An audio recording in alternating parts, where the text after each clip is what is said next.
For centuries, coastal towns like Wellfleet have enjoyed the commerce, the seafood, and the recreation that a coastline provides.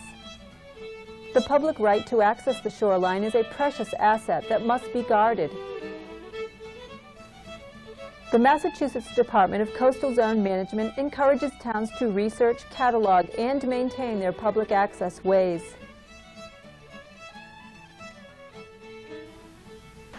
In the spirit of stewardship for our public rights-of-way in Wellfleet, this video will first highlight some of the complex issues surrounding public access to the water and then catalog the current condition of our ways in this year, 1997. Wellfleet is a Cape Cod town that is graced by the Atlantic Ocean to the east and Wellfleet Harbor and Cape Cod Bay to the west. In spite of miles of coastline, it is increasingly more difficult to reach the shore in Wellfleet for many reasons.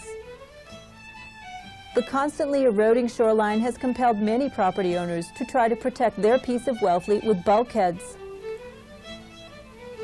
Meanwhile, the tide seems to rise higher every year.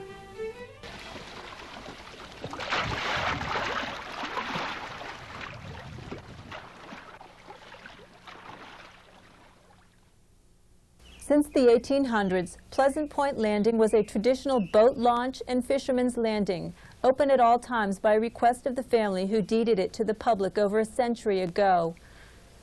Due to a modern cement bulkhead and town regulations, that is no longer the case. Many paths once commonly used by Wellfleet residents to reach their beloved shoreline have become difficult to find or use due to property development. Marconi Towers in the background of this vintage postcard identify the area as looking over Blackfish Creek to the Shore Road on the other side, a road closed very recently. Wellfleet's residents and visitors have always enjoyed the waterfront, but with the skyrocketing prices of real estate, new property owners are rapidly closing ways once taken for granted. However, a 1996 memo from the Attorney General's office states, regarding public rights-of-way, until you have researched every possibility, never make any pronouncements that there are no public rights. Until you have researched every possible angle, the only conclusion you should make is that the issue needs further research. With the aid of plants and signs, some property owners would have you think that what is marked public on a map is actually private, while other property owners are so free in allowing public use on their property that people are surprised to learn it's privately owned. Wellfleet has long been famous as a port. In the last century, when cod fishing drove the economy, more than 1,300 men a year would go out to the Grand Banks in over 100 schooners to make their ocean living. The declining deepwater fishing stocks have left just a few dozen commercial boats that now leave Wellfleet Harbor in pursuit of local seafood and shellfish that New England restaurants and markets demand. Aquaculture, which is the modern name for the propagation of shellfish, such as the world-famous Wellfleet oyster, has been a traditional shore industry since the 1700s. More successful than ever with techniques for ensuring the survival of the shellfish, now at issue is how grant holders on the flats access their grant locations. In documenting the rights-of-way to the shoreline, it becomes obvious that there are different definitions of the word access. It is foot access to some that is precious, for those who walk for recreation or fitness. For others who have hundreds of pounds to carry on their backs across the flats, as they bring in shellfish either wild or cultured, at issue is how close can they get to their vehicles. In enjoying the state-given rights to fishing, fowling, or navigating, fishermen such as this one have the right to pass over privately owned intertidal zones in order to fish. But increasingly, as parking regulations become more restrictive in the town of Wellfleet, it is more difficult to find a place to park to fish or even to go to the beach. In the summer, if you are on your way to the beach on the beautiful Atlantic Ocean side, you'd better go very early in the morning, because many times the parking lots are full by midday. In the 1997 summer season, Wellfleet brought in $330,000 in beach stickers and parking fees. However, there are not enough parking spaces to serve all the paid vehicles. Many of Wellfleet's rights-of-way to the shoreline are former entries into once bustling wharfs. This is the case on Old Pier Road, or Taylor Road, which is the access point for Chipman's Cove. Wellfleet has over 1,000 non-commercial shellfish license holders, and this is the access point that they are charged to use when harvesting Chipman's Cove in the fall. Another former wharf site is Keller's Corner on Mayo Beach. Mercantile Wharf was built here in 1870, and Chequessett Inn was built on this very wharf by Captain Lorenzo Dow Baker in 1902, pushed out by ice in the 1930s. Another more recent former wharf site is here on Mayo Beach in back of Wellfleet Harbor Actors Theater and Uncle Frank's Donuts. Bob and Jay Payne share their memories of this site.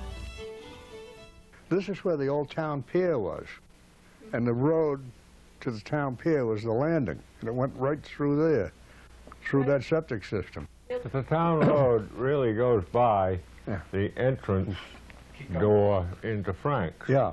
Frank's building is built to the edge of the property line. Yeah. Now there's the street that goes to the, that used to go to the pier. Right, that's A Street, the town landing. Right there, right by Frank's door. And how wide is it? I don't know. 20 feet wide. I don't know. And it's, now, when Hall bought his land, the deed said the tide came within 6 feet of his front door. So this is all land of accretion out in front of him. To see that accretion, compare the height of the rock groins on Mayo Beach today to the height they were in these postcards from the 1930s. These groins were installed in the 30s to collect sand for Mayo Beach, and they have done their job well. This retaining wall marks a private access point to the end of Omaha Road on Indian Neck, used by the public with permission. Just across the sandy beach behind the white boat here is a neglected town landing at the end of Hiawatha Road. This area, known as Sewell's Gutter, is the southern access point onto the M. Burton Baker Beach. A current town assessor's map shows Hiawatha Road as leading to the beach. However, the actual physical road, as shown by these dotted lines, has been changed by a developer.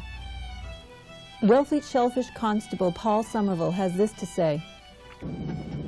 This was part of some sweetheart deal involving Charlie Frazier and somebody else, I guess. The old Charlie Frazier. And they were going to do a marina or something like that there, and Mrs. Sterling, who lives across the way there, came out and went crazy on them because, you know, this was just because it was across from her house. It was an area that she and her husband had, you know, they just fell in love with the area and everything. And when they saw the bulldozers and everybody, or the front end loaders coming down here and excavating this thing, she blew the whistle on the whole thing, and you know, everybody went bananas for a while, I guess. It was a big to-do about what was being done and whether it was right or not, and ultimately it ended up with the Conservation Trust buying the property a few years ago. But I can tell you that part of the problem down here that Esh kind of seems to like to ignore is the fact that where the road is supposed to be isn't where the road is. Right. And there's all sorts of property issues on either side here. Here again, you know, he puts the sign here. Carl Back, or whatever his name is, puts the sign up there, and there's some neighbors up above here that feel that he's trying to take away their right to walk down here. And this is, I mean, technically this is supposed to be the public landing right here somewhere. And Esh wants to open this back up for vehicles and et cetera, et cetera. Right now, of course, that's Omaha Road over there, just the side of that wall. And that's where the association over there has been allowing the shell fishermen to access down here. Is that where Mrs. Sterling allows them? Mrs. Sterling has, yeah, been very heavily on their side as far as that. And she wasn't on it at first until she started to meet some of the people and see what they were doing, and now she's one of their biggest supporters. Paul refers to Etch, meaning Duran Echeverria, who has done extensive research on this right-of-way and continues to try to reopen it for the use of shell fishermen. Esh, I guess one of the reasons Esh wants to keep this is in the event that that association ever changes their mind. Right. And, you know, again, make sure that this is not lost as a public access. The land out here in front of Sewell's Gutter, the beach part of it, the people over in that neighborhood seem to think they own it. Mm-hmm. Todd Minderbro and Esh have looked it up and said that there's a deed to the town for that. You know, here again, this is all supposed to be Burton Baker Beach, going back down here to the right, back over to what they call Flanagan's Landing. But these people all seem to think that it's privately owned beach, mm-hmm. and yet all the maps show this is a public beach. Mm-hmm. So the Hiawatha Road Landing, a crucial access point to a town beach and nearby shellfish grants, has been reduced to a footpath with no nearby parking provisions. One wonders, are real estate companies doing their homework and pointing out abutting beaches and ways to prospective buyers when they show a waterfront property? Changing location to the ocean side, known as the back shore to locals, we encounter other threats to public access. This footage of Newcomb Hollow Beach in September of '97 shows a parking lot that has been cut back from the edge of the cliff. Valuable parking spaces were lost due to an August storm that had chomped away at the cliff, causing erosion and making access dangerous. These shots, taken just after the storm, highlight the safety issues caused by the erosion. When asked by the cameraman if she would like to comment, Summer resident Sally Lunt, who turned out to be the vice chair of the Cape Cod National Seashore Advisory Committee in the late 70s, had these words. I think that the probability is that the erosion of the dunes will limit further access, and the town is going to have to make a decision about whether they are going to perhaps deal with the town or with the Cape Cod National Seashore and doing some land taking to extend the parking lot if they want to continue to draw the numbers of people that they have been drawing for the last 50 or 60 years. Located within the Cape Cod National Seashore boundaries, Wellfleet's 4 town-owned ocean beaches are considered by many to be among the most beautiful in the world.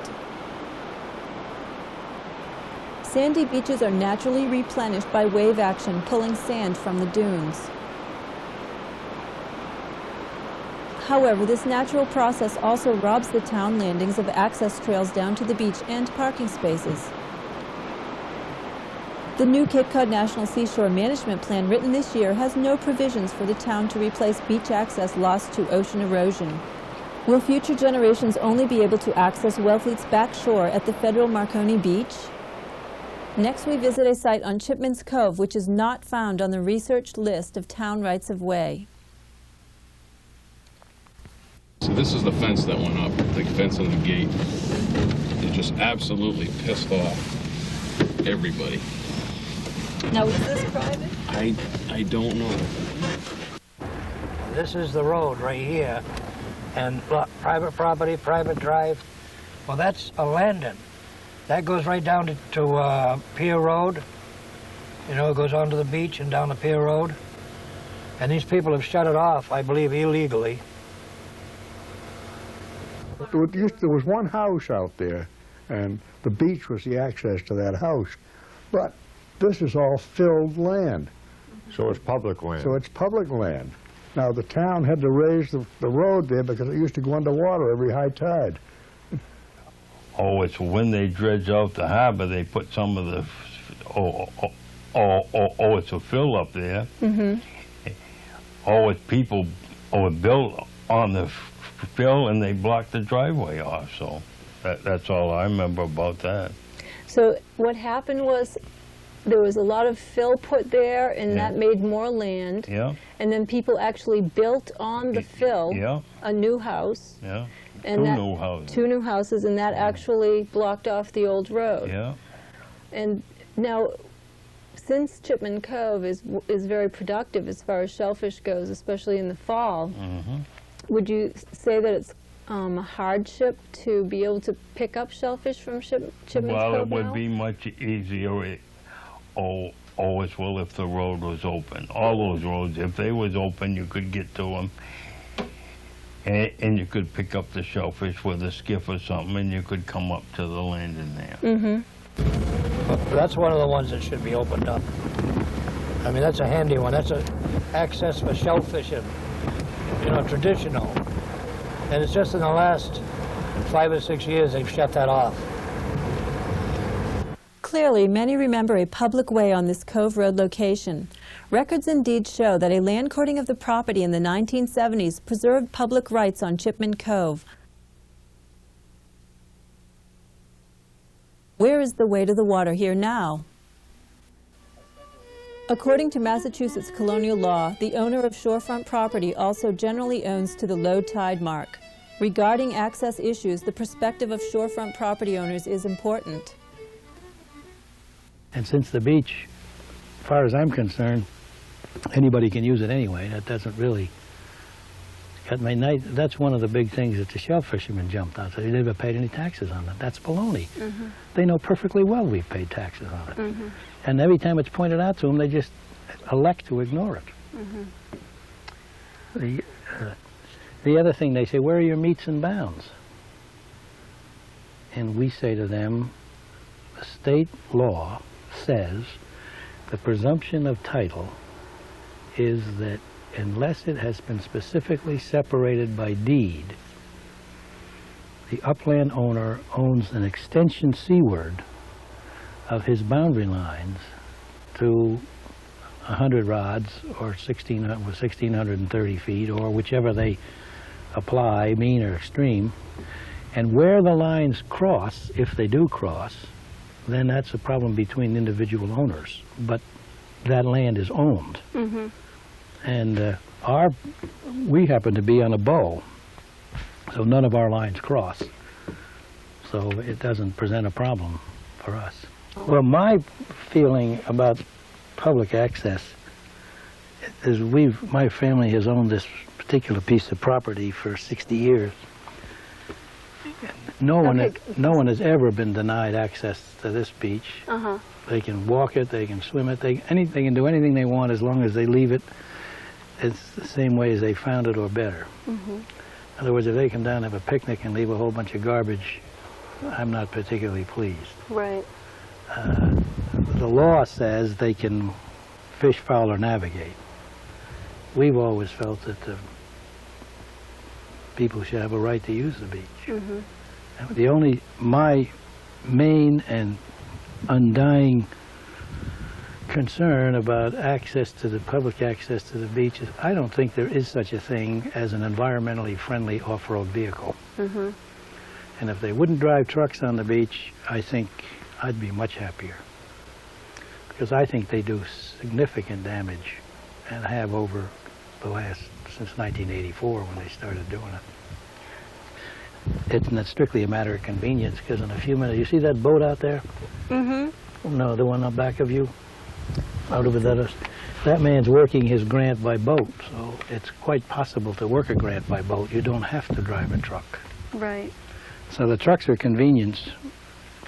Well, so it sounds But like... access-wise, you want to know about access, not about them. Well, you know, it's sort of, since they have the issues of, like, how will they get to their grants? Well, the state says the grants have to be serviced by foot or by boat. Mm-hmm. And that's in the state DEP regulations. Right. They ignore that. Okay, and if it was such that people who were right in front of you used boats to get to their grants, I would be much happier. much happier. In fact, I don't have a problem with them making a living doing agriculture. I have a problem with destroying the beach for their grandchildren and mine. Mm-hmm. And they're I think, very short-sighted, quite greedy, stubborn, and totally, we're summer complaints. You know, my dad was the only male member of our family who wasn't born here since 1639. Ooh. And he still it was always considered a summer complaint all his life. Mm-hmm. Dr. Baker is very opposed to vehicles on the shore. However, other shore owners consider vehicles to be no more environmentally damaging than boat engines. There's a book in the State House, it's the book number 35, oh, I can't think of the title. It says, "The beach is a great highway for man, beast, or vehicle." Right. And Webster's Dictionary, which is taken in all the courts, says a vehicle is any means of conveyance. Now, when we got our grants on Indian Neck, it said, by foot or boat, no vehicle allowed. Oh, really? And I said, I went to the town fathers, and I said, look, I says, you have other grants here. We're all in the same business. I says, and you're putting a restraint on us, and you're violating the federal antitrust law. Really? So it says, well, I don't know anything about that. And I said, well, come on, don't give me that. You've been in Washington all your life. You know all about it. So he said, well, look into it. Well, they gave Hussey a grant, and he was allowed to drive. It's specified. He's right in the middle of our grants. Yeah. There are many needs and interests to take into consideration. Buckle up your seatbelts now. Let's see if we can locate Wellfleet's 44 historic rights-of-way to the shoreline, as researched by Wellfleet historian Duran Echeverria and accepted into Wellfleet's comprehensive plan. We will also stop by several access points not on the list, but considered by many to be public. Locating ourselves on the map first and working our way from the Truro line south towards Eastham, we visit the Bound Brook Island landing. The parking lot is large enough for several vehicles. And there is a beautiful path that leads out to the waters of Cape Cod Bay. Some Wellfleet residents remember the parking lot as being further out into the dunes, but drifting sands have covered it over. The water here in the bay off of Wellfleet is shallow at low tide, and the great British warship, the Somerset, had to sit through a tide on a sandbar during the Revolutionary War, making it a target for scavenging families from Bound Brook Island.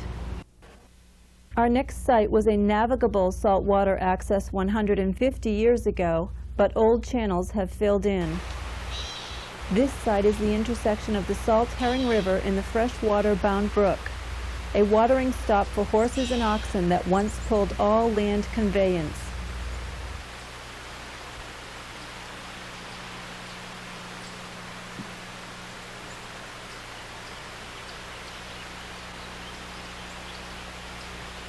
Nearby, the former location of herring packing sheds, this once being a herring run so bountiful that the town auctioned off the fishing rights annually.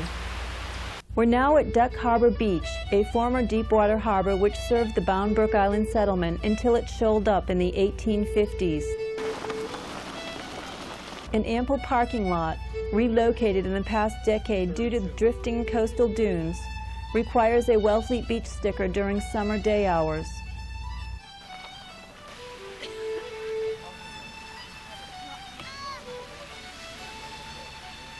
Duck Harbor Beach on the Cape Cod Bay is a favorite swimming beach and gathering spot to watch spectacular sunsets. Moving south to the Gut, an 8-acre parcel with shoreline on both Cape Cod Bay and Wellfleet Harbor, given to the town for a landing in 1936 by the Lorenzo Dow Baker estate. Coastal erosion on the bay side destroyed the southern end of the road in the early 80s. Now this is the entrance they made instead. This is how you get out there now. The town made a walkway all the way out, and then you walk up over those dunes on the walkway. Can you get a picture of that? Excellent, thank you. And that goes all the way out to that hill. And it flocks there too also. The other half of it goes, the boardwalk stops and the whole road takes you out to Great Island. Although still a beautiful place to hike, there is no nearby parking or signage to indicate that a town landing of 8 acres exists. Here is a view of the site by boat from the mouth of Herring River. The nearest parking area is over 1,000 feet away, the National Seashore lot for the Great Island hikers.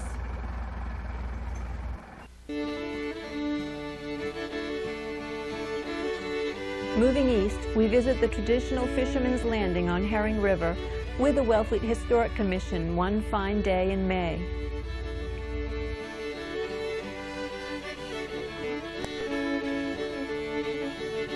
Does anybody have any experiences or stories that they have about this particular landing in their life, in their time that they've spent on Wellfleet, that they'd like to share? Well, I used to be the acting shellfish warden here, and at times when they're oystering or even cohogging in the river here, this sometimes has 30 or 40 cars in it. And they launch their boats here and go way down the river and get their stuff at low tide, and then when the tide comes back, they walk them back up the river and load them into their trucks and take off. It doesn't look like much going on here now, but there's a lot of sport fishing going also. As you can see, a couple of fellas down there now. The bass fish come in here, and the bluefish in the summertime, and it's quite a gathering spot for water people. You know, the people that play and work around the water. As with many town landings, the Cape Cod National Seashore now owns and manages the surrounding property. And then as you come back and you drive down the end of the dike where the shell pile is, it's where the National Park got a fence up there. And they made a deal with the town or sport to put that fence up, because they have the parking lot up on the hill and the path coming down. It's a walk to or with Great Island, you know. Right. And they made a deal, they would take that fence down in 5 years. Well, it's been a good many years after 5. And after 5 years, Billy Chipman was our shellfish warden, and he went to the park and he said, how about taking that fence down now? So the fishermen can get around there for the shellfish. And they said, well, we decided we wouldn't. They reneged on their promise. Is that right? Oh, yes. So what do you, now it says up there on that parking lot at the top of the hill, it says Great Island. Is that really Great Island? No, that's Griffin's Island. And the parking lot is on Griffin's Island. The sign should be Griffin's Island parking lot for Great Island. Okay, so they kind of have a problem with labeling there, huh? Yeah, that's right. In 1908, the famous captain and banana importer Lorenzo Dow Baker built a dike across Herring River. At the time, there existed access roads on both sides of the river, which Baker deeded to the town.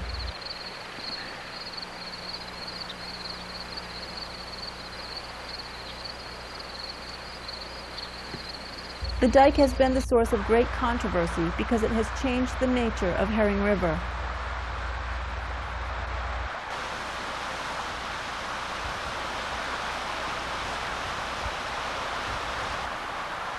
However, the scenic beauty of the area cannot be rivaled, and the dike road provides access to the Cape Cod Bay locations on the northwest side of town, as well as a favorite spot for fishermen to cast their lines.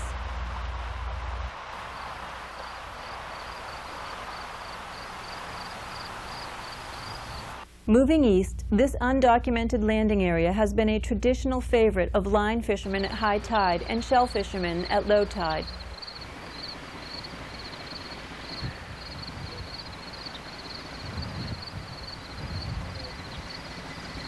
A pull-off from Chequessett Neck Road usually hosts 1 or 2 vehicles.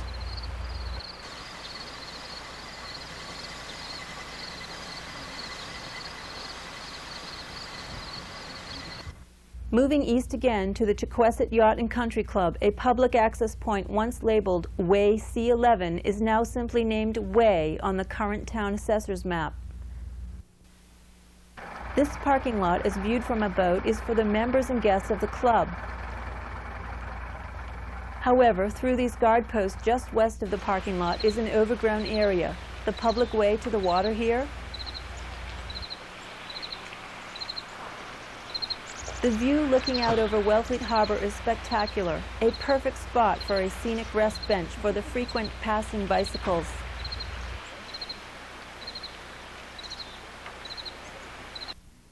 Moving east again to Powers Landing, laid out as a townway as early as 1763 and re-established in the 1800s, again in 1965, Powers Landing is an important way out to the Wellfleet Flats and Shellfish Grants.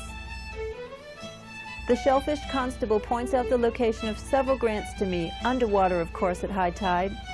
In 1956, Wellfleet residents voted to accept an article at town meeting authorizing the selectmen to take by eminent domain or otherwise the foreshore and flats to the north and northwest of the harbor. However, in 1997, the beaches on each side of Powers Landing are posted as privately owned. Next we'll be covering Mayo Beach, which encompasses 6 locations along Kendrick Avenue, starting at Keller's Corner and finishing at the town marina. In the late 1800s, Wellfleet's famous wharfs failed, partially due to the market's loss of appetite for salted cod and the convenience of the new railroad for transporting goods. The harborside began its metamorphosis from a strictly commercial waterfront to a tourist destination. Today, all that remains of the Chequessett Inn, once a novel summer retreat, are pilings visible here at Keller's Corner.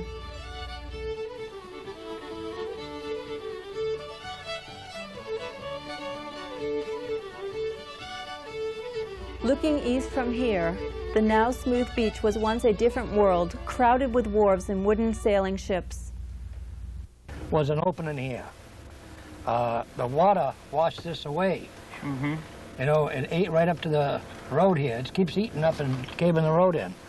But there used to be an access to the beach here. Mm-hmm. Well, this right here, there's a stairway right here.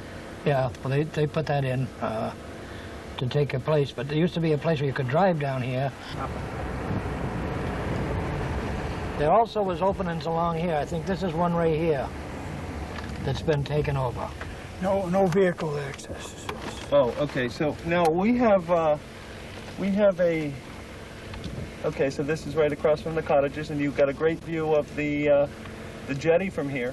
Why don't you get a shot of that sign? Right, that's a closed-off former vehicle access. They Yes. usually post those signs at places where people have had traditional access, and then Yeah. when they close it off, they say no vehicle. And there was one just a few feet down here that Buddy Berrio's wife cut off. I think she lived there, didn't she? Yeah. And there was an opening right here. Oh yeah, and of course you can still see evidence that people are using it as a walking path. Yeah. But no tires anymore. Right, she stopped the cars. I was working here when she stopped the cars. Okay. The next portion of Mayo Beach that we'll visit was deeded to the town by the Lorenzo Dow Baker estate on the condition that it be used for swimming and recreation. Next to the basketball court, the Shellfish Warden's headquarters with his access ways down to the flats, and then the public beach, for which no parking fees are charged. Richard Dickey notes the changes he remembers. There was one right in here somewhere. And one way down the end. Of course, they filled all this when Here they it is. bridged the harbor one. Here it is. There was one right here. Yeah, they pumped a lot of sand up here. This is one we used to use all the time. This was an access for cars. As a former shellfish warden, Richard Dickey is concerned about the loss of vehicular access out onto Mayo Beach, which would help serve shellfish grants. There was one here also, right here. I don't know whether it went in here or in here. But they used to go down, they put that rock there. Oh yeah. That stops cars from driving. I don't know if that's what it was for or not, Oh. but it was put there. It didn't grow there. On the beach, a house that was once the Mayo Beach lighthouse keeper's home. Mayo Beach is a wonderful bay beach, gorgeous to visit at sunset, and a favorite scenic stop for thousands who visit Wellfleet Harbor throughout the summer.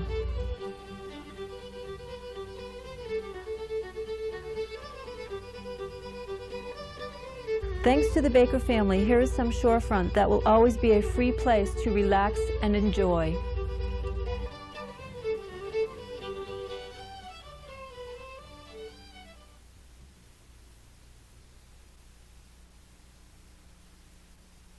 Next, the site of the former Central Wharf, now gone.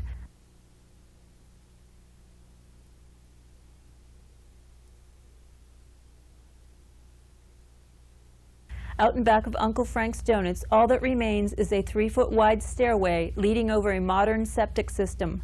the public's right-of-way to the beach at this site.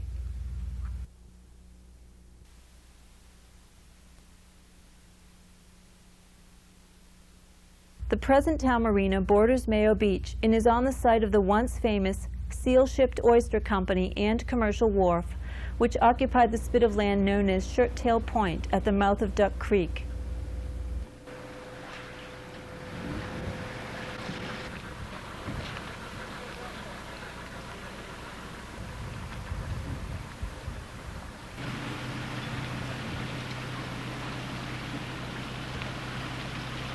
Home to a well-kept fleet of fishing boats as well as hundreds of pleasure crafts, it is the main access point for boat launching in Wellfleet.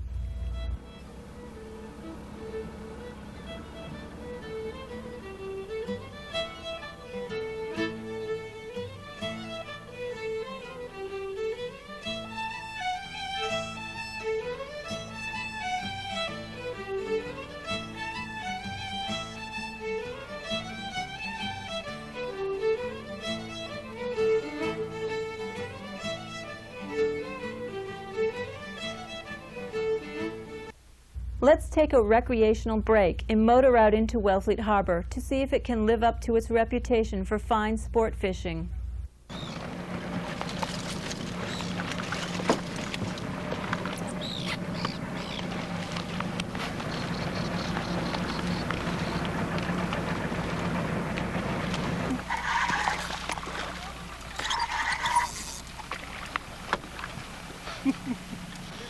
There he is. He's right here. See him?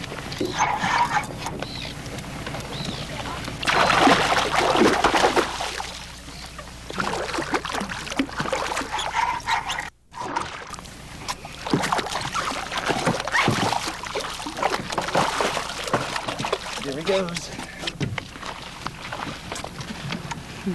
He got away. That's just what I wanted.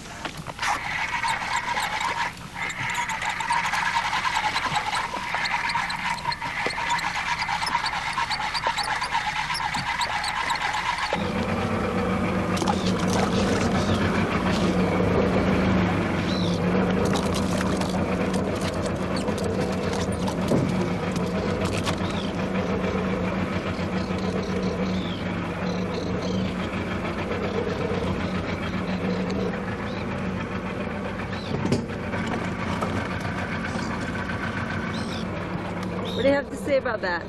I have to say, ooh, hey. Now we move north into Duck Creek, which was navigable by large boats until the railroad came across the creek in 1870.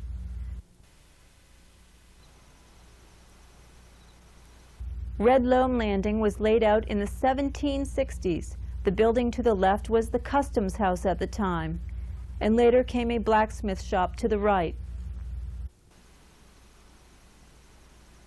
This photo was taken from across Duck Creek in the late 1800s. The customs house, by then no longer in use, is to the far left, with a horse waiting outside.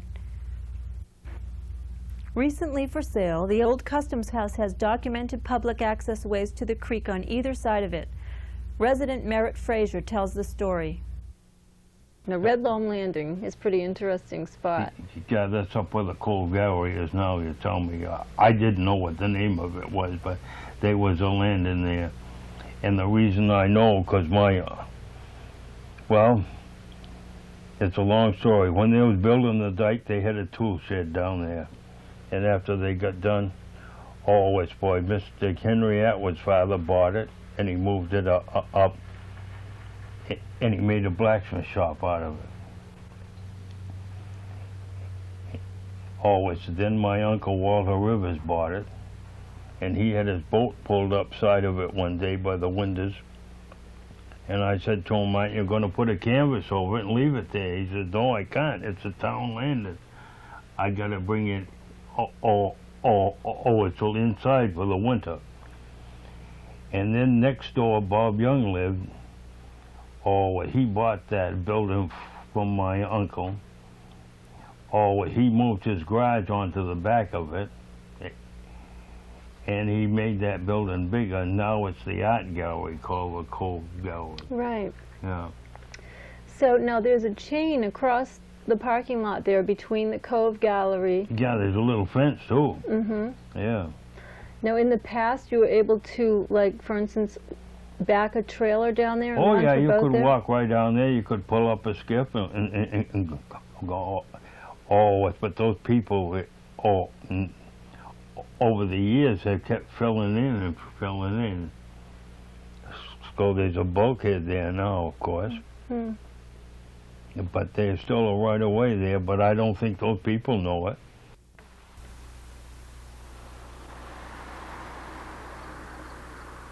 Built in 1941 to replace the original one-engine fire barn, this now unused fire station is located on Duck Creek and is listed as a town access point.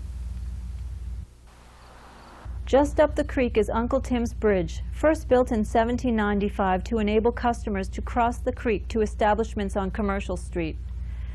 Uncle Tim actually lived in the 1800s and owned the house at the foot of the bridge. The approach on the Commercial Street side has 2 parking spaces. And many enjoy the walk across the creek to Hamblin Park and Cannon Hill on the east bank.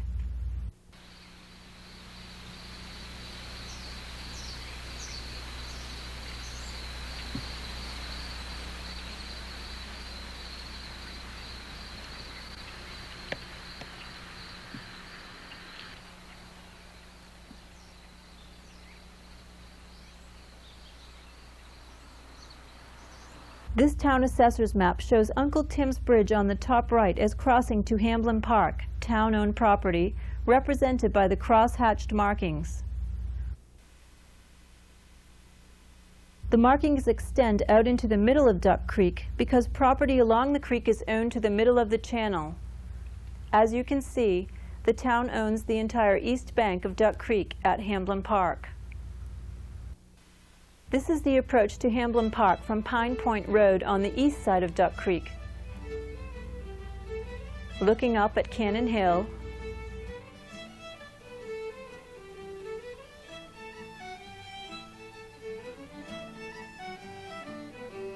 and viewing Cannon Hill again from the west side of Duck Creek. On we go past the general area where all traces of Cobb's Road Landing, laid out in the 1820s, have disappeared. Back then, the high tides washed up over the road here, then a sandy way along the bank of Duck Creek.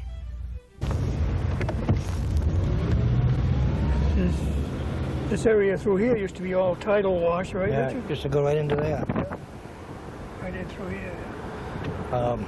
Used to have some sort of a bridge across here.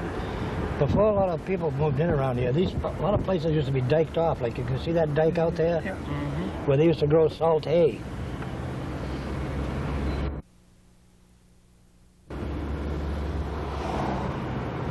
Now there used to be a town landing over here by, what the hell was his name? Frank Holbrook's. Behind the present mobile station? Yeah.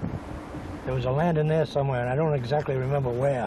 The construction of an improved Route 6 in the 1950s totally changed this area. Parts of the creek and adjoining streams and ponds were filled in, obliterating any sign of the landing on the east arm of Duck Creek, as laid out in 1833. Next, we tried to find the old harborside landing of Cahoon Hollow Road. We drive out onto Route 6 and take a quick right onto Pine Point Road. Before Route 6 came through, Cahoon Hollow Road ran from the ocean, straight across the Cape, to the shores of Duck Creek. Finding what was called the Cahoon Hollow Road landing on the creek, laid out in 1856, is a challenge, complicated by the building of the railroad along the shore in 1870 and the residential development of the area.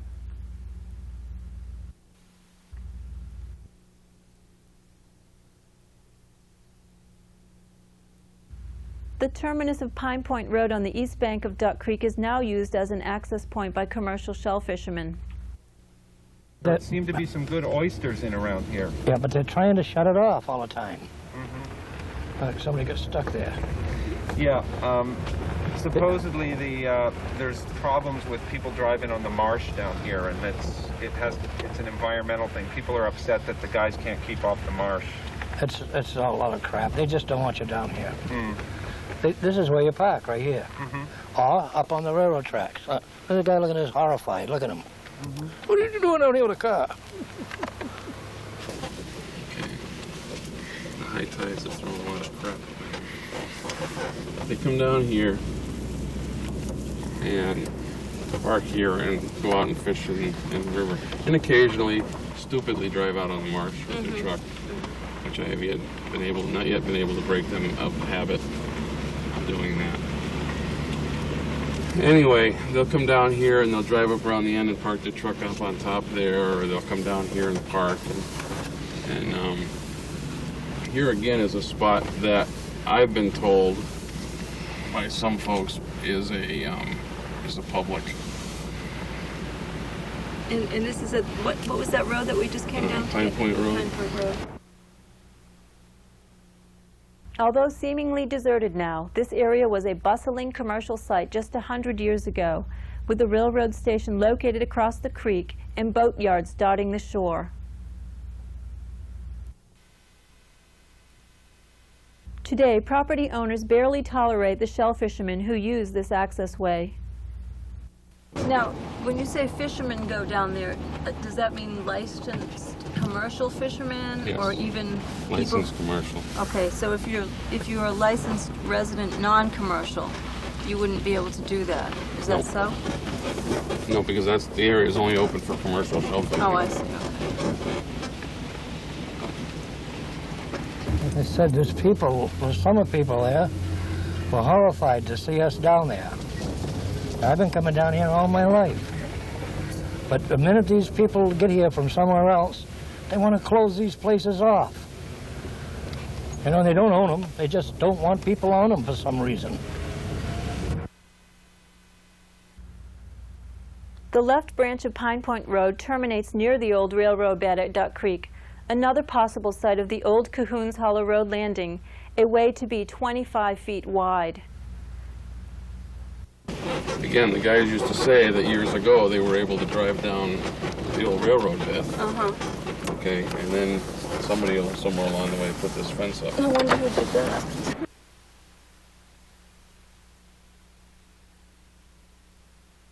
Next is the site of Enterprise Wharf, built in the early 1800s, now gone. The site currently illustrates the battle of interest occurring between property owners, conservation laws, and the access to waterfront. Last May, the constable pointed out the boundary of the access as delineated by a split-rail fence.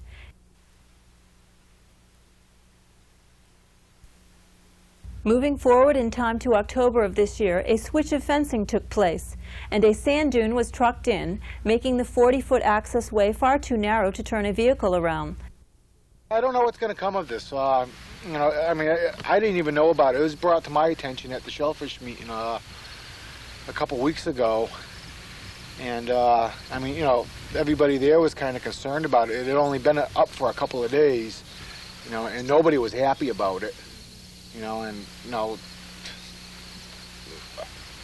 I mean, why the town would do it, you know, with, I don't know who gave Jamie permission to do this. It just doesn't make sense to me. You know, I mean, this part up here, you know, that, you know, I can understand this up here, but to do this, you know, I mean, why deprive people turnaround area? I understand it's gotten, you know, bigger and bigger over the years, but, you know, fine, you know, stop it right here and, you know, at least let people get turned around. As a result of vocal outcry at the town selectmen's meetings, the access way was soon restored to roughly the way it had appeared in June. Old Pier Road is a critical access point for oystering in Chipman's Cove, a way of life for many Wellfleet residents.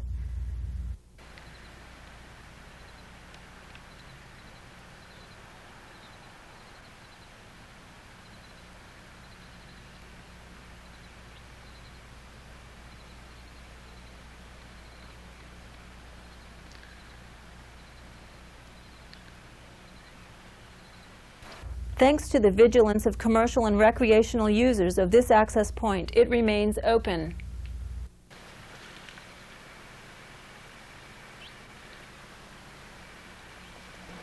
In 1960, the public voted to accept Constant Whitman's gift to the town of approximately 2.8 acres for a town parking lot and swimming beach on northwest Indian Neck.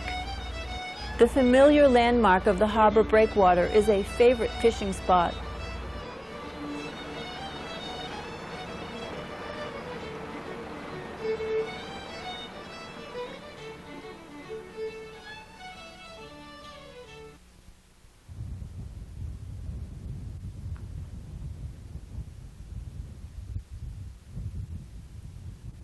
At low tide, the area south of the breakwater is the only shell fishing spot available to non-commercial license holders during the summer months.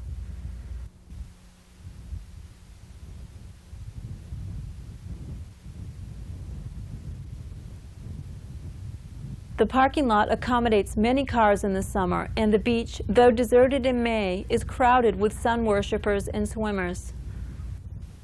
To the surprise of many, the area to the north and east of the parking lot, bordering Chipman's Cove and used by boaters and shell fishermen, is privately owned, not town-owned.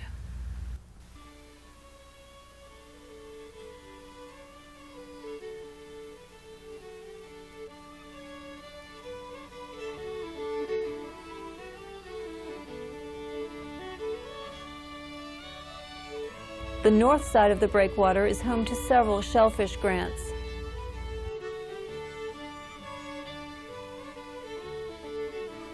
The next location is not on Echeveria's list, but has been a traditional beach for Wellfleet locals.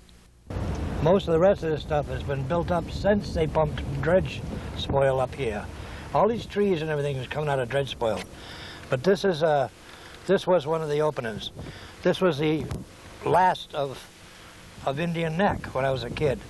It went out here, a dirt road went out here, but sometimes it got covered with water until they pumped dredge spoil up over it.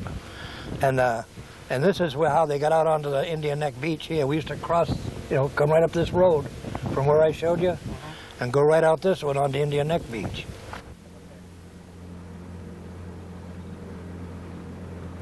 A view of the site from a boat during the summer of 1997. A beach umbrella shades a family from the glaring sun.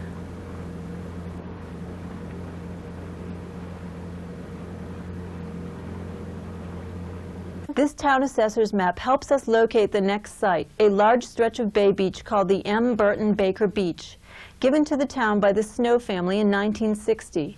A public way off of Indian Neck Road is one access point, and then the beach stretches all the way down to the mouth of Sewell's Gutter.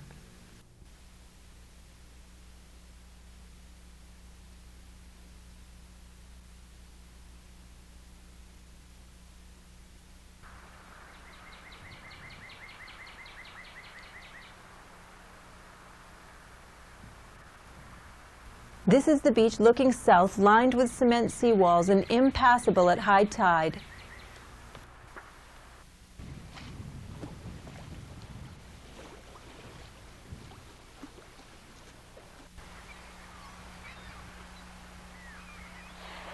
And this is the view to the north in June of 1997.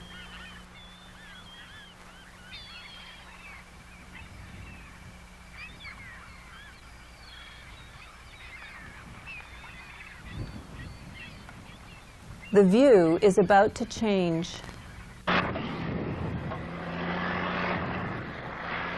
The Town Landing is used by a construction company for the building of a private revetment that will further change the nature of the beach here. Many shoreline property owners complain about the pickup trucks belonging to shell fishermen who drive to their grants at low tide. They also object to the wooden frames on the flats, on the grounds that they are unnatural structures.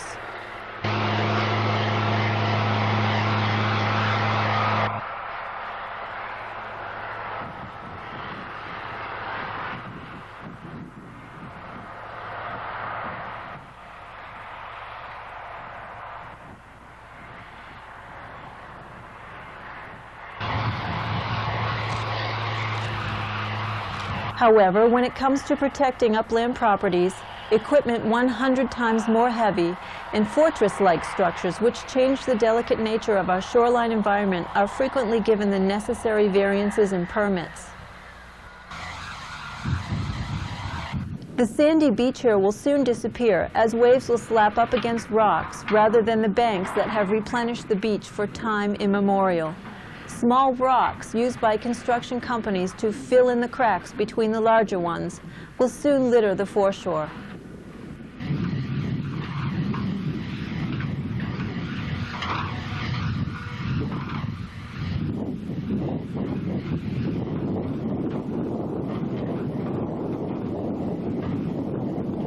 By state law, houses built after 1978 are not eligible to build a revetment. This dwelling, built in 1987, was issued a permanent restriction against building a revetment by the state. Obviously, the restriction was not really permanent. The local Conservation Commission is charged with enforcing the state's wetland laws. However, in many cases, shorefront upland property owners with high-priced legal counsel have been able to circumvent the intent of the law. Orders of condition will require beach replenishment in this area when the predicted loss of slope on the fronting beach occurs. These privately owned revetments will affect the quality of the adjacent sandy public beach. Will orders of condition to replenish sand for the beach be honored in the future? We'll move south to the other entrance onto the M. Burton Baker Beach. For years, they had a big sign up there, private, residents only. But that down there is see where those people are standing down on the beach? Yes. That's the public access right there. But it's been filled in with rubble from the town trucks. Somebody had them fill it in and got away with it. Well, I'm going to take you over the other side so you can look over there and see it and explain what I'm talking about. Now, if you look over the other side, you'll see the cement rubble on the edge of the green grass. Yes. Well, that was right dumped underneath the pinkish sort of house. Yep, that was put there. That's the end of Hiawatha Road, and that's where a public landing belongs. You're supposed to be able to get onto the beach right there. We are viewing Hiawatha Road from Omaha Road, a private road just across Sewell's Gutter. Omaha Road is used by permission to access the flats. Shell fishermen frequently take up a collection to help maintain this road. Well, maybe I should tell you the anecdote that turned me around. I went down to the beach. I frequently walked on the beach. And there were two trucks parked high up near the seawalls. They were, it was Margaret Jennings and, what am I going to do? I can't remember her name. My favorite shellfisher woman, Barbara Austin. Barbara Austin. They were talking there, and I came up, my New Yorker manner, saying, you're not supposed to be parking here, and what are you doing, or something objectionable. And they turned on me and they screamed and said, why do you hate us so? And I was just so upset. I came home and I didn't dare tell my husband because he'd been so mad at me, not at them. And I thought, here I am, a feminist and an old left-winger, and I'm being mean and antagonistic to two women, So I sat down and wrote them both letters and sent them copies of a book I had done on the Cape. And I forget how they responded, but they did. I mean, Barbara told me that she went home and cried, too. It was really an emotional moment. And I decided I was on the wrong side. Yeah. Somebody said, who knows what's going to happen when Mrs. Sterling isn't there anymore. Well, I'm leaving the house to my kids. There's a feeling in town that the shellfishermen are under your protection. So the question, the actual logical question would be, how do you perceive the future?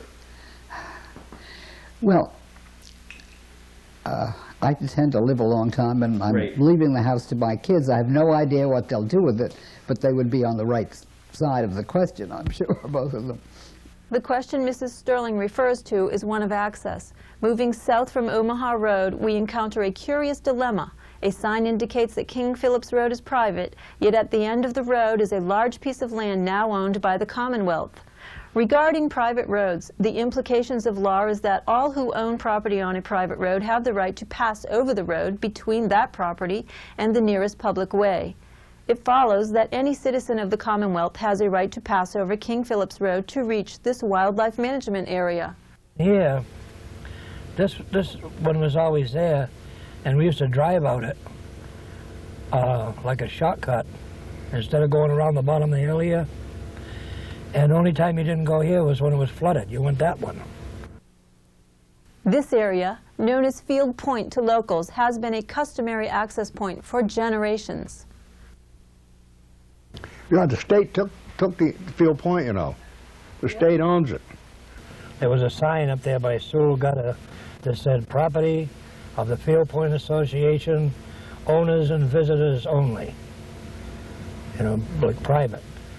But now look at that sign right there, what it says. Open to hunting, fishing, and trapping.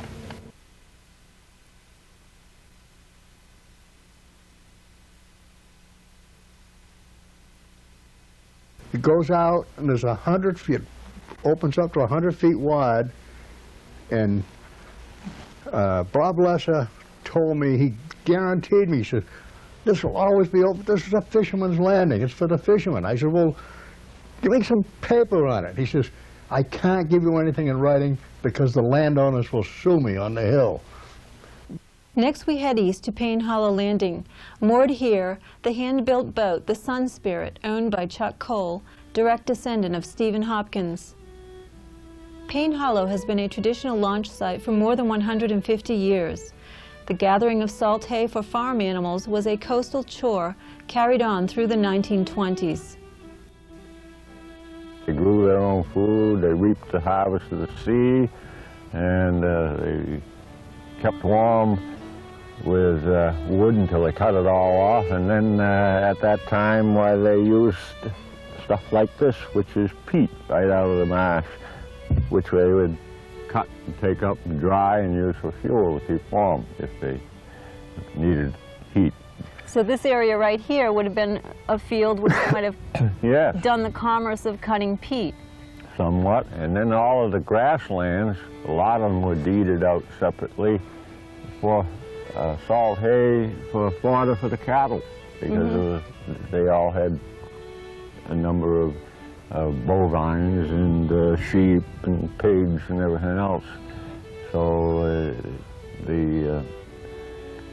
they were pretty well self-sufficient, I guess you might say that. Tell me how a wagon would have been able to go across such mucky marsh. Well, if you look at this, you'll see that there are places like that bare spot over in there. It's fairly solid. It's goopy in the grass after the grass has been there, as it's coming up now after the winter, because it catches the sediment. And that's why the place is filling in and getting shoal. But if you were to take a wagon out there, they usually had wide wheels treads on them, so they had a pretty good bearing. And the horses that used them, they had what they call mud shoes. It was a round pad that strapped around the hoof, and the horse could walk along out there without sinking out of sight. Wow, that's amazing. Yeah. Sort of like snowshoes. Yeah, and then of course they hand cut the salt hay with scythes, and they stacked it in beehive type things or shucks, and then they would take a wagon out there and load them on when the tide was out and bring it in. And known as Payne Hill in the 1800s, Pleasant Point was laid out as a vacation spot by the Cape Cod Bay Land Company in the 1890s. A deed dated 1891 from the Payne family directs that the access way to the water here always be kept unobstructed and open to the public. Here again, the natural beaches are changed by retaining walls. If you want to travel up the beach at high tide, you will have to wade. In the past, a launch site and vehicle access point, cement walls now prevent these activities.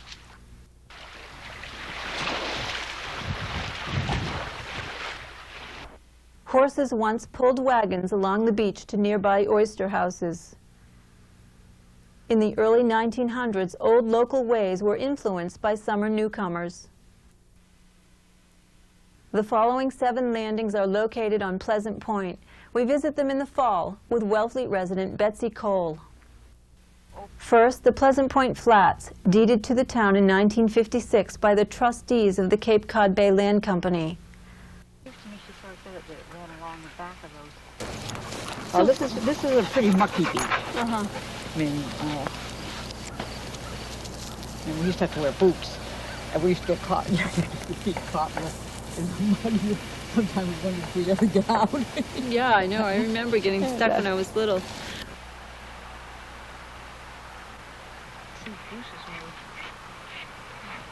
Oh, Bruce. In the early 1960s, as boundaries for the proposed Cape Cod National Seashore were being finalized by Congress, Wellfleet voters had a map created to inventory all town-owned landings and acreages. As shown by the black heavy line, Wellfleet owned all of the foreshore of Pleasant Point at the time. This is not shown on the current assessor's map as other town beaches are. This copy of the 1890 Walker Plan shows Pleasant Point Landing to the far left and an access way called Mound Street to the right at the arrow. Mound Street is indicated on the current assessor's map. Missing is the crosshatching that would indicate town ownership of the foreshore and flats.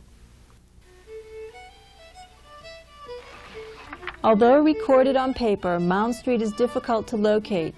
It begins here on Wigwam Road, where a sign directs visitors to the Robert Howard Memorial Park.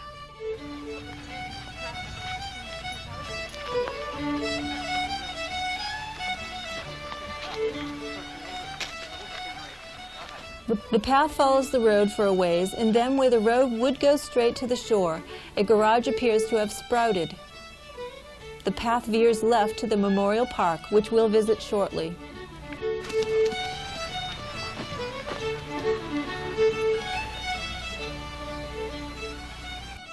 If we travel straight through the woods past the garage, we come to this pathway on Pleasant Point Avenue, which appears to be the shore end of Mound Street.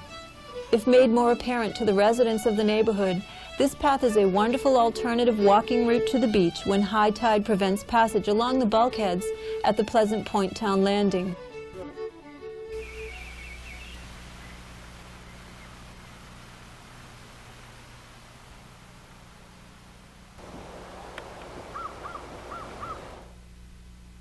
In 1967, 2 lots were deeded to the town, located at the arrow here, as a memorial park for a young missing soldier from the Korean War, a descendant of the original developers.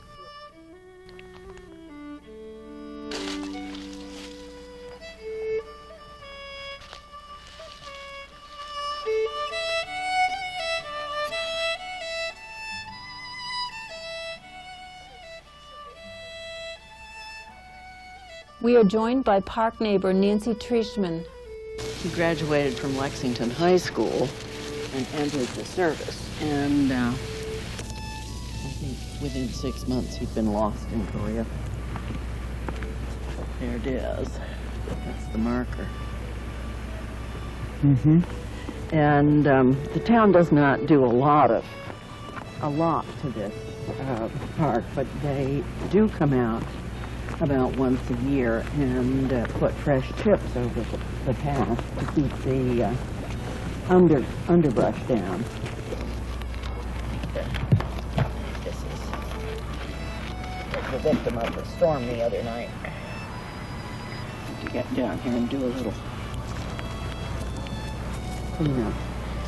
And the town would take care of taking down any big trees and taking care of the path. I have not seen the flag up for some time. I don't know where it is. I suppose it's with the town. Next, we try to find Eastern Street with its north and south landings. But this is where we used to go to the beach all the time. This was a landing. This is just where it was. And this is where I can say.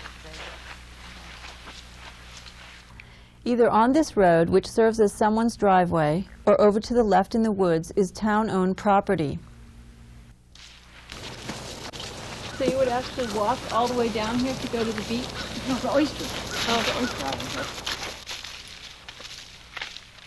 Neighborhood residents say that this is how contractors gain beach access to bulkheads in the area. Historically a productive wild shellfish area, summer residents have been known to chase away commercial shellfishermen who try to use these roadways to the shore. Now let's see. Now you've never heard of Eastern Street North End Landing, right? Well, let me show you. I don't know what. Okay. Used to be down here at the end of that road. There's a new house there now, right? It's right straight across Yeah. there. I see that new house with a big... Yeah. Obviously unused as a landing, trees have grown in at the location of an access to the water of Drummer's Cove, here at the end of the paved portion of Wigwam Road. It's still a public way to the water, but who would guess? A few blocks west, a similar situation on what is laid out as the Shell Street Landing. The cement boundary indicates the property line of an abutting cottage. Again, the landing is obscured by vegetation. This beautiful scene is directly adjacent to the Shell Street Landing. The town owns a triangular piece of shorefront on this innermost waterway of Drummer's Cove. We can't figure out quite why it's called the Logie Bay Landing. It's a beautiful spot for the placement of a bench to sit and relax. The area was acquired by tax foreclosure in 1973, according to assessor's files.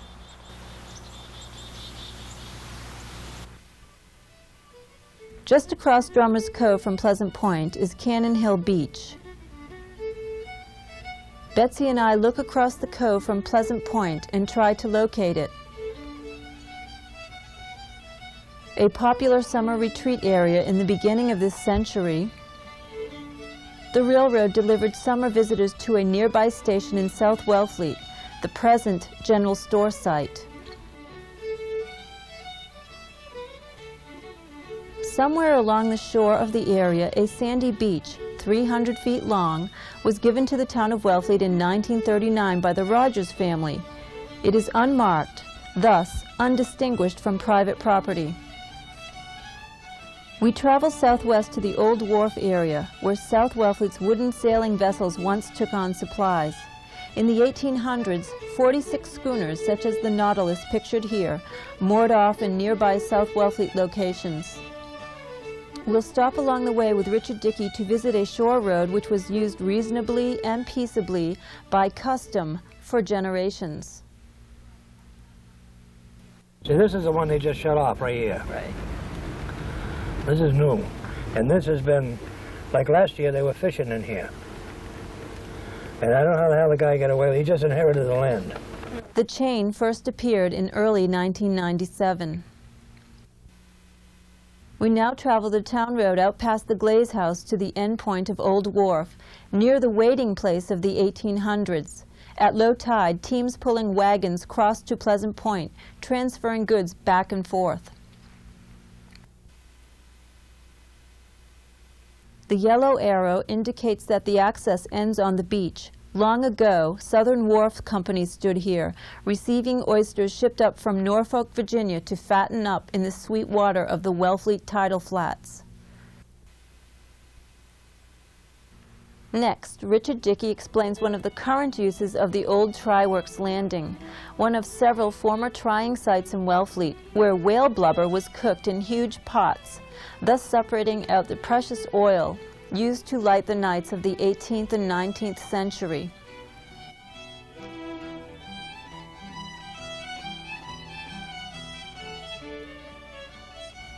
But these guys are very careful on their own. Nobody's ever told them to, but they only go down there when they, like in the spring, when they have to carry their propagation trays and such out there, the heavy stuff. And then you don't usually see a truck there till the fall when they have to bring all that stuff in. Mm-hmm. When they go out there to bring their shellfish in, they walk. They leave their trucks here, or over glazes. Really? And that means they drag like 50 pounds back? Yeah, they carry it on On their their own shoulder. backs? Yep, Across the mud and everything? and they do that. On a windy fall day, we find that stakes have been placed to delineate between private property and the access way. Edge access area, the stakes proclaim.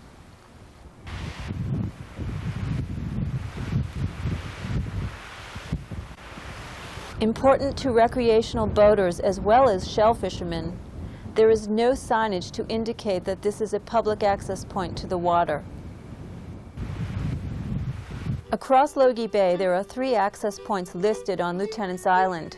The first we'll visit is on the north shore, Cliff Avenue. The present road to the island was built in 1965, partially with county and state Chapter 90 funds, in order to open the way for development and create more taxable real estate after the loss of so much land to the Cape Cod National Seashore.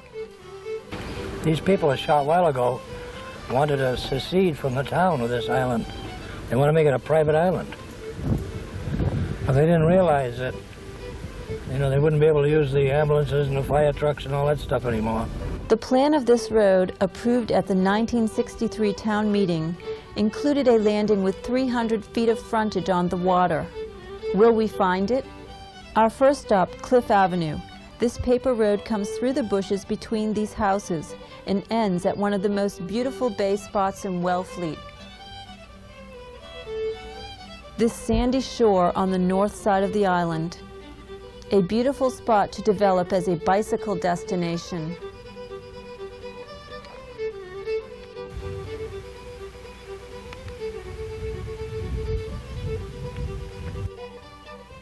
The next site on the list is just east of Cliff Avenue, the landing affirmed by the 1963 town vote.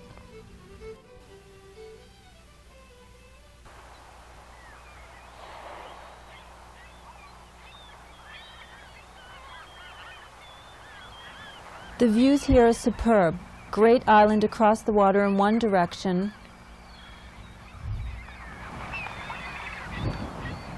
Old Wharf in the other.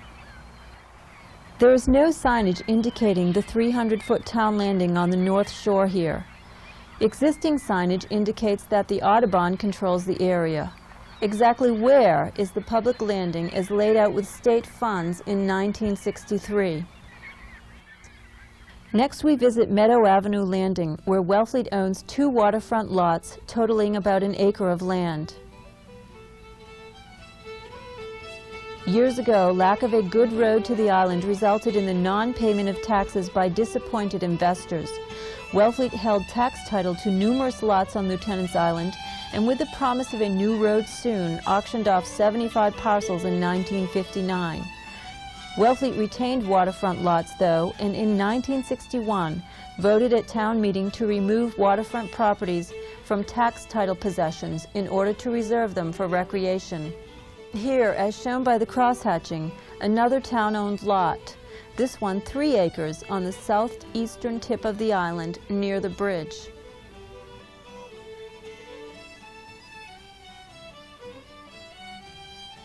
Back on the mainland, high tide. To our right, we see a sandy road, yet another traditional way along the shoreline.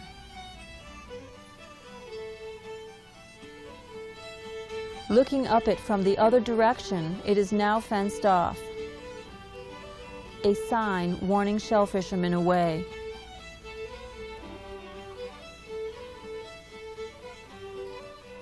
We now move to the Eastham Town line, Hatches Creek. In 1957, Wellfleet acquired the tax title to approximately 5 acres on the creek. This assessor's map shows the property as crosshatched, town-owned. Most are familiar with the Massachusetts Audubon main gate on West Road. Just south of this is a gate in the fence, which was once a way the public traveled down to the shoreline in this area. Just south a bit more is Parkington Hill Road, which now terminates here.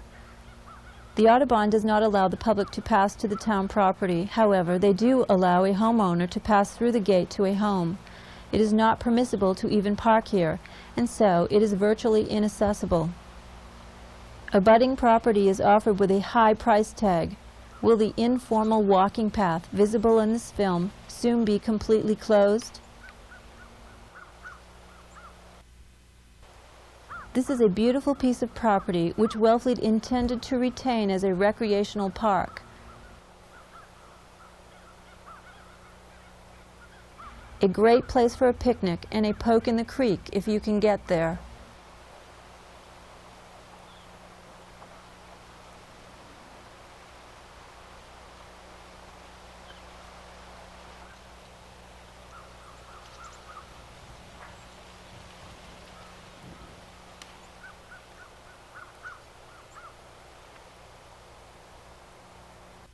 Crossing over to the Atlantic side of town, we again start near the north border.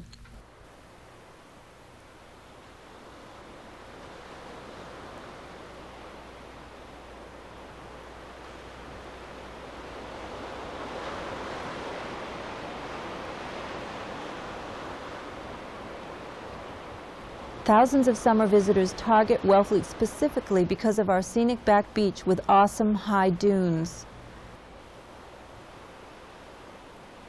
Seen here in September, the parking lot is full to the maximum during July and August.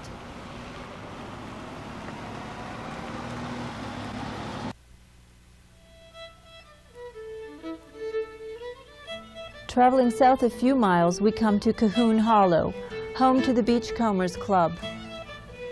Formerly a U.S. life-saving station, instrumental in the fate of hundreds of survivors of the many wrecks on the treacherous bars, including the 275-foot iron Castanga in 1914.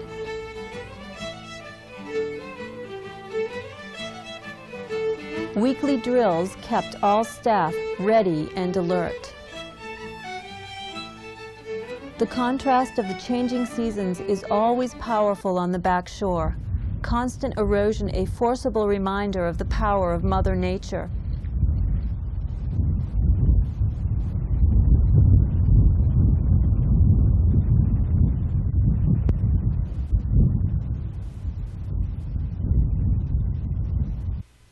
This is a view of the same parking lot just after a fall nor'easter.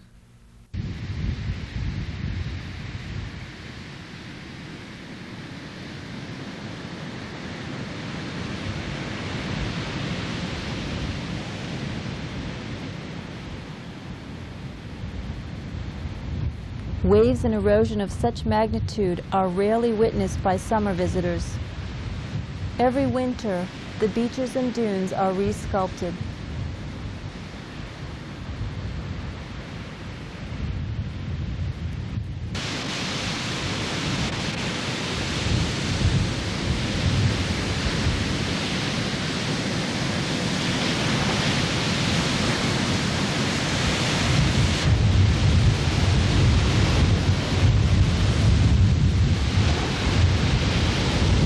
The next beach south is the favorite of surfers. Parking lots on both sides of Ocean View Drive accommodate the crowds of summer.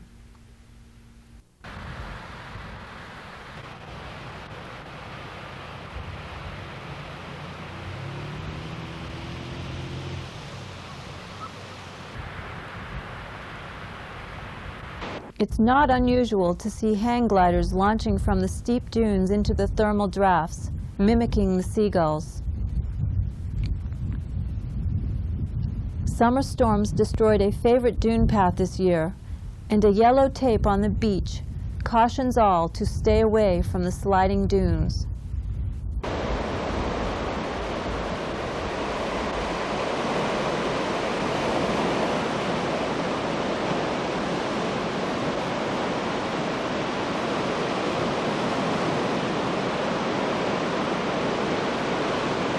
Known as LeCounte's Hollow until Frank McGuire deeded a substantial piece of land here to the town in 1947, McGuire's Landing is the southernmost ocean beach operated by the Town of Wellfleet.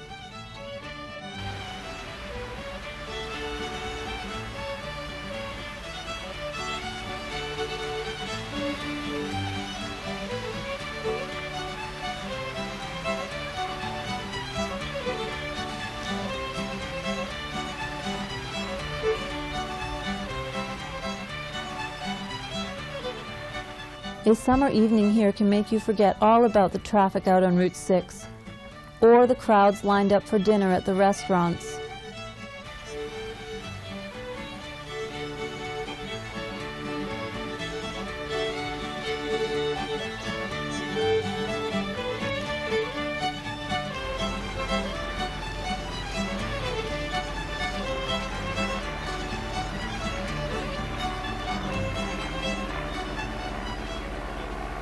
Again, this parking lot is jammed during the day when the ocean beach is in great demand.